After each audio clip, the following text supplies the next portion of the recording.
Stepson humiliated my daughter. I stopped funding his college tuition and kicked him out of the house. I'm stuck in a weird scenario. Posting it here to maybe get some advice or perspective.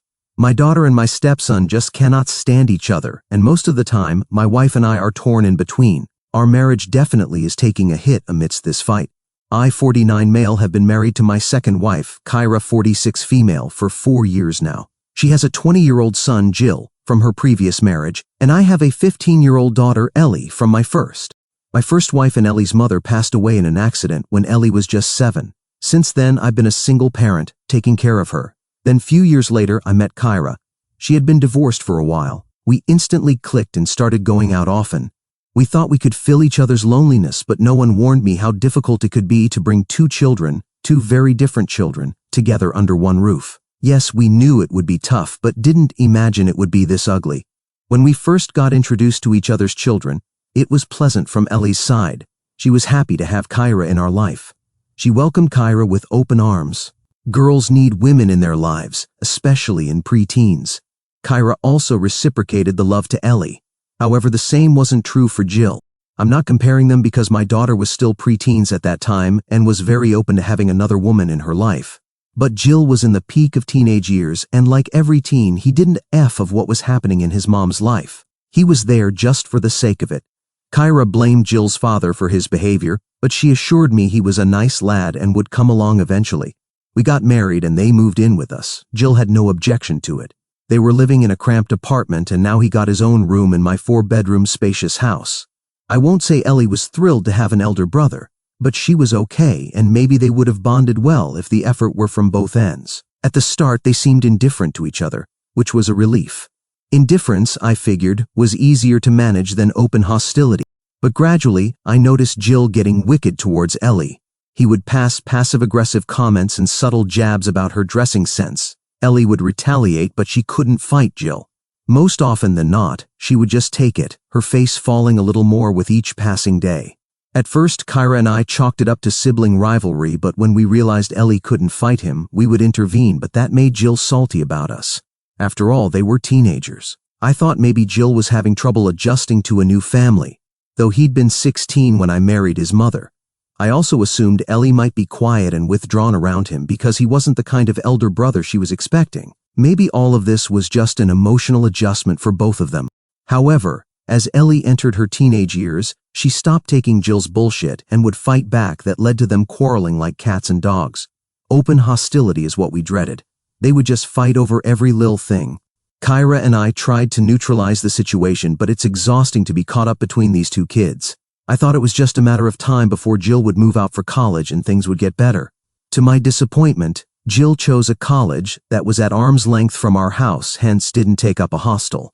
I suggested that after college he has the rest of the evenings and weekends by himself, so better he takes up a part-time job, but Jill was too lazy to work. He was busy doing nothing, and so the hostility continued between them. The water level crossed a year back when Jill made an evil comment on Ellie's friend who visited our house. She felt humiliated. Ellie insisted Jill apologize, but he didn't. Instead, he fat-shamed Ellie, which led to a major blowout between them. Kyra was home, and she tried to mediate and make Jill apologize, but that wicked lad stormed out of the house. Kyra apologized to both Ellie and her friend. However, that wasn't enough for either of them. When I came home, Kyra told me what had happened and suggested we take him for therapy or have a family session. Jill refused therapy, saying he ain't nuts. Kyra grounded him and stopped his pocket money. So, he was rather forced to join us, and no therapy can help you unless you want to help yourself. The family counseling polished the bond between Kyra and Ellie because my daughter was getting distant from Kyra because of her son. Things like this kept happening over the years. Kyra and I continued to bridge the distance between our children, but all our efforts went in vain. We figured that this is how it's going to be until one of them moves out. Hence, I was looking forward to Jill moving out for college, but sadly he didn't. I'm not the kind of man who would force my stepson to work as soon as he turns 18. Now, we're hoping he completes this college, gets a job, and moves out. But last week, Jill crossed a line that made me question my decision to bring him into my daughter's life. So, both Jill and Ellie go to the same tennis school. That's how Kyra and I met during their match. Jill is ahead of Ellie, but both are very good in their league. Of late, Jill made Ellie's life hell at the tennis academy. He has been spreading stupid rumors about her. Some were harmless, but the last one crossed the line. Ellie came back from her practice crying and locked herself in her room. She refused to talk to any of us. She even missed her school, which is so rare of her. When we asked Jill about it, since he was also present at the practice, he acted smug. Too smug. I didn't like it. I couldn't shake the feeling that something was off. I left for work thinking to give her the time and space to cope with her stuff. When I came back in the evening, I checked her through the window. Ellie was still in her room, scribbling something on her notepad. She refused to have her dinner or talk to any of us. Kyra and I were very concerned about her, but gave her the space. During the dinner, Kyra asked Jill if he knew anything about Ellie's situation since she was behaving like this after coming from her tennis class. He outrightly denied it. Then I found him smirking across the table, and that's when I knew he had something to do with whatever was bothering her. I asked Jill with a stern voice, "What's going on? You know something about it, don't you? You better have nothing to do with it." "Oh, it's nothing. Just some harmless fun." His tone was dripping with arrogance as he said this. It made my blood boil. He was trying to paint a picture that Ellie was just overreacting. Kyra quickly jumped in and asked what kind of fun. Jill shrugged, leaning back in his chair. "Just some gossip, no big deal." Kyra almost pounded on him, asking him the details. He acted defensively and flustered. "What's wrong with you? Why do you guys always overreact? I don't know why she's acting up so much. How about asking this your snowflake baby?" I intervened, asking him to mind his language and tone. He stood up the table midway and stormed out of the house. I left the dinner table and knocked on Ellie's door. She probably heard everything, and that's the reason she opened it. She was sulking on the couch. I said, "I know it has something to do with Jill, but please tell me what exactly had happened." She looked like she wanted to disappear. Her face flushed with embarrassment, and she started sobbing. Kyra held her and asked, "What's the matter?" Ellie broke down, and after a meltdown, she narrated. Jill had spread a rumor at tennis school that I have a crush on my coach, and that I was trying to flirt with him to get more playtime. The coach is very tall, like 6 feet 4 inches, and I'm like feet smaller than him. People started joking about it and made me embarrassed about flirting with older and so tall a man. I don't flirt with him. I just don't talk back like other girls. Ellie was a shy, quiet girl who worked hard at everything she did. She had never been one for drama, and Jill had dragged her into it, publicly humiliating her. The air in the room went cold. I felt so sorry for her and wanted to wrap her in my arms and protect her from the cruel world. Amidst this, we didn't realize Jill was eavesdropping all this while. We were still trying to process what had happened and how to deal with it. Jill appeared with a cruel laugh. Kyra stood up and snapped at him. "That's not funny. Why would you do that?" Jill was still laughing, smirking, saying, "It's just a joke. Everyone's talking about it now. It's so hilarious." I was an inch closer to thrashing him black and blue. I screamed at him, "Get the fuck out of here. You've crossed the line. You'll deal with the consequence." He tried to say something, but I yelled at him to get out. Then I requested Kyra to leave us alone. She obliged. I hugged Ellie and apologized for everything she had to go through because of my decision to bring that jerk into our lives. She understood that it was no one's fault but his. I really feel guilty about putting her through this. I'm so blessed to have such a loving daughter. I mean, how many teenagers do you see who don't blame their parents for their stepbrother or stepsister's mistakes? I made her eat and promised to make everything right for her.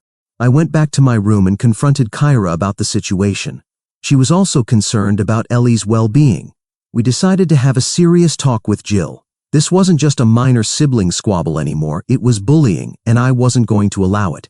The next day, Kyra sat him down and said, "What you did to Ellie was cruel. It's not funny. You need to apologize and tell everyone that it was a rumor that you've spread for fun. Also ensure this doesn't get repeated." He looked at me like I was being ridiculous and forcing his mom to school him. He yelled, "I'm not apologizing for a joke. If she can't take it, that's her problem. I'm not clearing off anything." I felt a knot of frustration twist in my stomach. This wasn't just teenage stubbornness, this was wickedness. I had been supporting him financially since I married his mother, paying for his college, his tennis lessons, everything. I had treated him as my son, but here he was, refusing to acknowledge that he'd hurt someone so badly. I made it clear that if he doesn't apologize, there will be consequences. He snorted, clearly not taking me seriously. "Like what? You gonna ground me?" I said, "I'll stop paying for your college tuition." That got his attention. His smirk faded and he said, "You can't do that. Mom wouldn't let you." Kyra was also shocked at my statement. She didn't see this coming, but she played along and said, "Your prank has gone too far. You need to make it right if you don't want to deal with consequences. But Jill refused.